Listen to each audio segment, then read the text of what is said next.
Oh, I'm Sut Lovengood. I'm a last lone survivor of Grizzly Flats.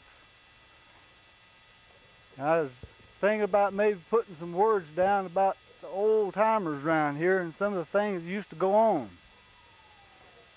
And I was thinking there's this old friend of mine named Will Hamilton. And he used to predict the weather. You hear about all these weather predictors nowadays, and they can't tell nothing. But old Will could always tell about the weather, because he did it with a ham bone. And what he did was he took the ass end of a ham bone, and you can look at it and look at the right spots, and you can tell what the weather's going to be like. This is a ham bone from a pig we killed last Thanksgiving. And it has the thing about telling the weather is that you have to have a ham bone from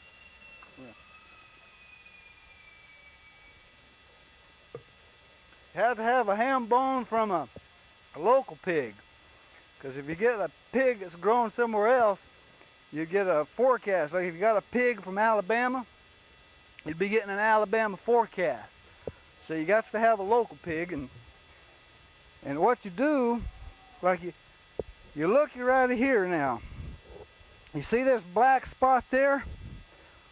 Well, that's a sign we're going to get some rain about the second week of December. It's going to be a real good storm coming in. Then we're going to hit a dry spell around about Christmas here. And then moving on into December here, we're going to get into some more rain. You can see how dark it's getting right about in here.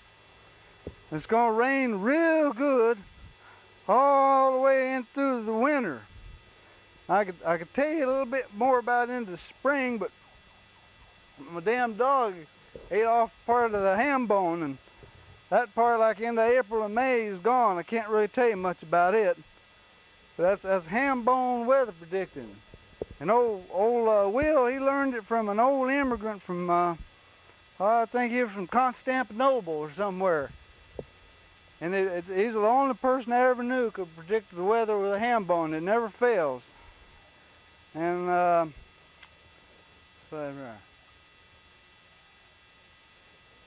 a couple of other old timers.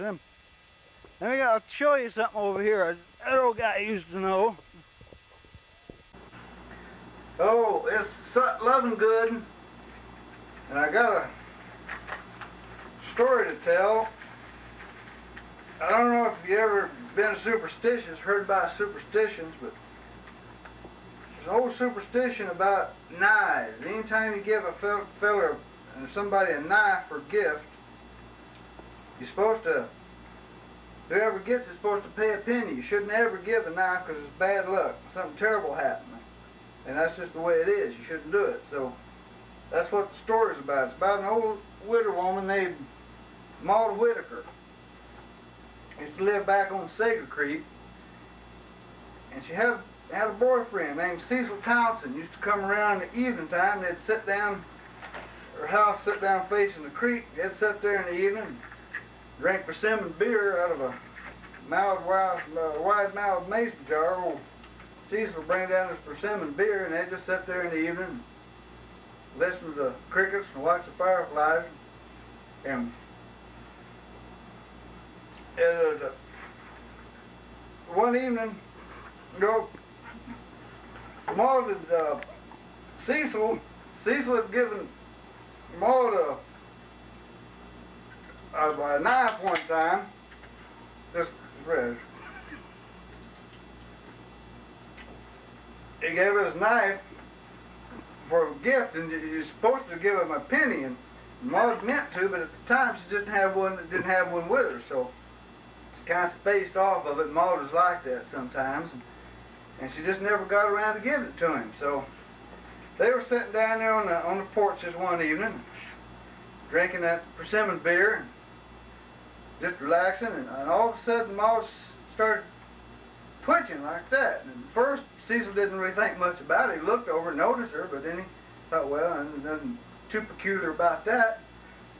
Pretty soon she got to twitching and jumping, and her head started jerking. They got to making him nervous, and then she started, her eyeballs would start rolling. One of them would be going in one direction, and the others would be going off in the other direction. And the more he looked at her, the more she started twitching, and pretty soon she jumped out of that chair, that rocking chair, and started chewing on the damn thing. Just wood chips was flying all over, and God damn, Caesar got real nervous, and he grabbed up his persimmon beer, and he got the hell out. He left her. Last he saw her, but she was there chewing on the door jamb, just chewing, and the chips was flying.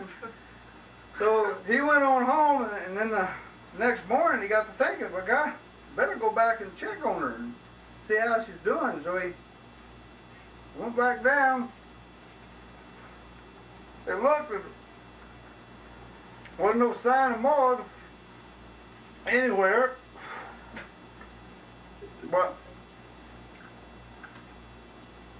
the whole house was chewed all to hell. The rocker was chewed up, the door jamb chewed up, the porch. There wasn't no sign of mold, but he looked down toward the creek, and there was a whole trail of wood chips. Off the trees were all scarred up, and there's just wood chips all the way down to the river. So he went down and checking, and he looked, and right there at the edge of the water is where the wood chips ended. And I went out in and never did see hide and hair of Maud after that. Never heard a thing about her. She just disappeared.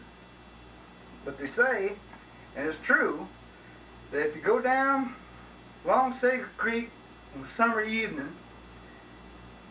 and you sit out in the middle out there, there's a big beaver pond. There's a big wide area where the creek starts to spread out. And you sit there and you listen, you can hear something coming out of that beaver pond. You can hear kind of a grinding and gnawing sound. And the story is that that's old Maud Whitaker. She's still out there chewing on something. That's where she'll always be.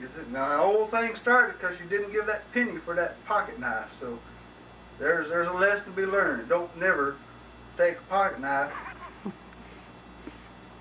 for free. That's the story about Maud and the pearl handle pocket knife.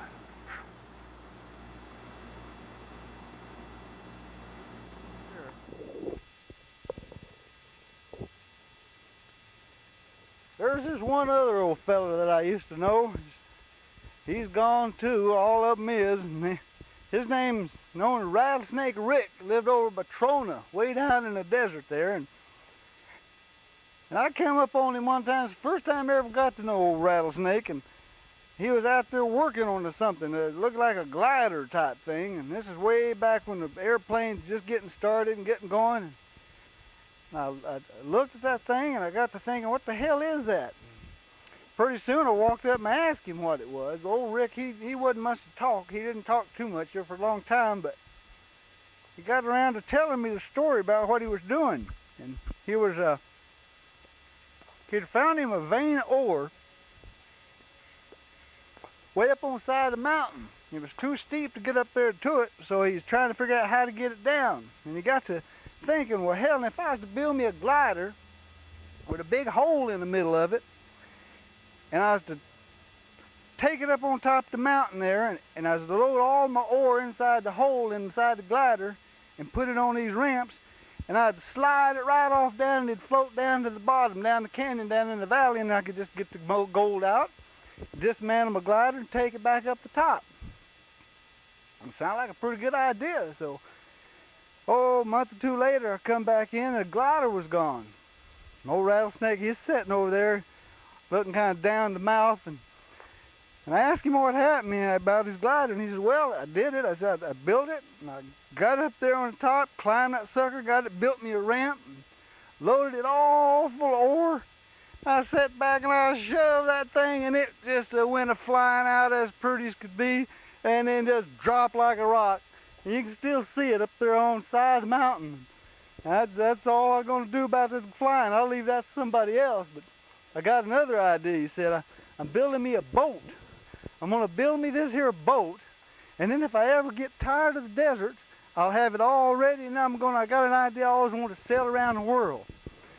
So that was his plan, and last time I saw him, he was working on that boat, but he never did get it finished. Old Rattlesnake just kind of disappeared into the desert, but his boat's still there. It's kind of petrified now. You can go down and see his old petrified boat, and person didn't know about it, you'd never know what the story was. That's the old rattlesnake. That's about it. That's 3 of them. The hell? God damn. That's 3 of them, though, and I don't know what the hell that is, but I'm getting out of here. See y'all later.